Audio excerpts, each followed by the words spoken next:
You might want to grab your tinfoil hats because today I'm going to be talking about my theory for Halo Infinite story. I'm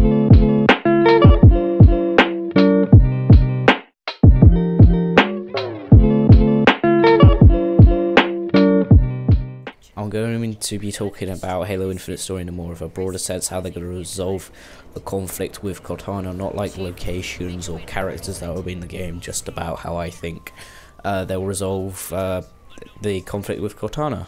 In the upcoming book, Halo Shadows of Reach, Blue Team will be going back to Reach. We don't know why yet, however, some, including myself, have theorized that they might be traveling back to Castle Base to obtain some clones of Dr. Halsey. Like, she cloned herself to make Cortana because in the process of making AIs, it kills biological matter, so if you did clone yourself, well, you die. She used one of these clones to create Cortana and put some of them all of Reach into cryo storage, where they still are to this day.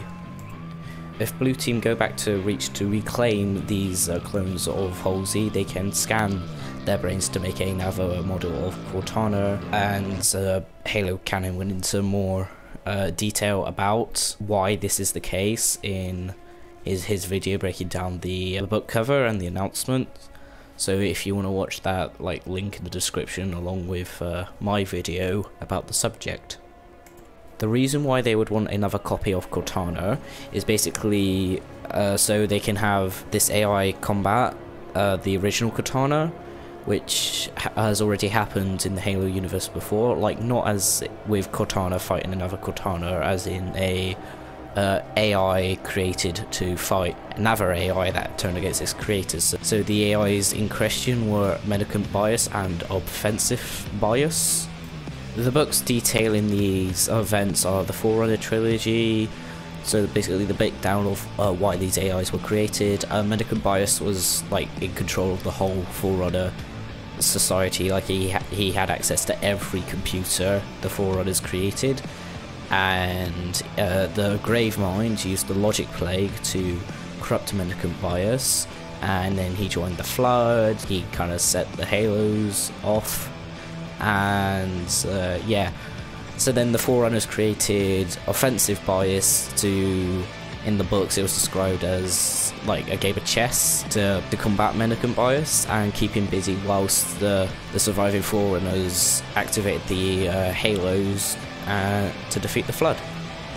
This draws a parallel with Cortana, as many people in the Halo community have theorized that the reason she's acting all out of character is because she has the Logic played from when she was in High Charity with the Gravemind, and that is why she's acting all out of character and decides to go evil, take over the galaxy. And this mirrors slightly what Mendicant Bias did, but swap out firing the Halo rings at the Forerunners' capital city for just EMPing the whole galaxy. Basically, so the whole galaxy is now defenseless. Cortana's now ruling over everyone. She's all doing this subconsciously because the Gravemind implanted the Logic Seed in her.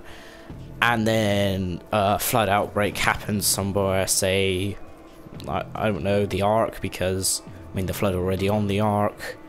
And from a tactical standpoint, it makes sense, because A, the Gravemind is still alive on the Halo ring we were on in Halo 2. He's still there, so maybe he can communicate with the Flood forces on the Ark.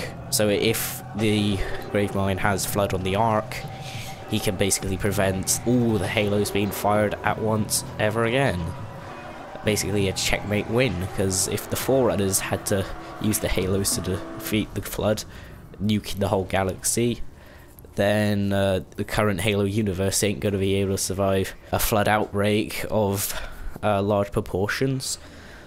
So if the UNSC have another model of Cortana, they can basically use this to kind of try and beat out the normal Cortana, so that, you know, the Guardians, I don't know, turn offline, the Prometheans stop being under her command, maybe even turn on her, who knows, and maybe even persuade her to join them again and then fight back the Flood. Or you know, evil Cortana is defeated by good Cortana, which in the end means, either way, Cortana is now a good guy again, and the rest of the Halo universe can focus their efforts on trying to defeat the Flood.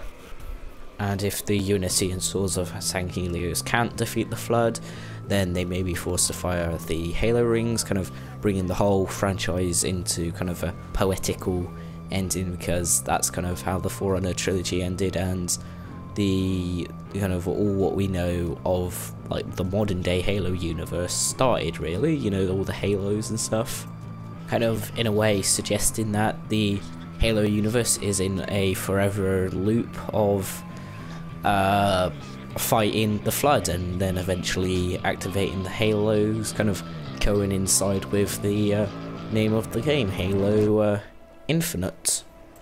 So that is my theory on Halo Infinite story. If you agreed or disagreed, I generally look forward to what you have to say, so comment in the comment section, and if you have any questions, Halo related or otherwise, also comment them. I'm trying to do a Q&A, hopefully that'll be the next upload, and if you liked the video, well, liked it, it's kind of in the name, and if you want to see more content like this, like and subscribe. Oh, I said like already.